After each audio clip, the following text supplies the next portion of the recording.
Mahler's Fourth Symphony is actually the first symphony of Mahler's that I ever conducted.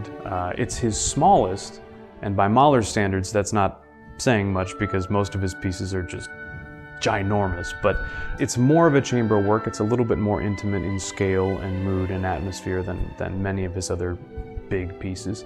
It's sort of a reverse symphony in a lot of ways. We think of symphony starting, developing, building, and then big climax, but it's kind of like he hits you with a lot in the beginning, and then it gets simpler and simpler and takes you to this wonderful place.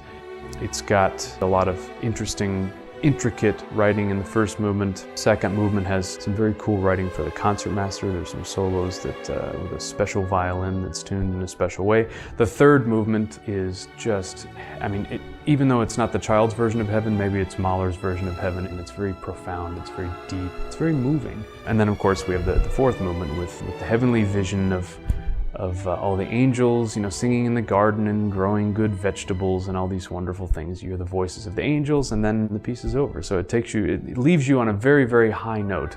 Speaking of high notes, we have Emily Birsan, who will be making her debut with us on that program. She's a wonderful soprano, and she's sung all over the world at this point. She's a wonderful talent, and I know her voice is just going to sound heavenly in that last movement. Berg's 7 early songs are quite beautiful. It's very lush, it's very delicate, it's very intimate, it's very expressive.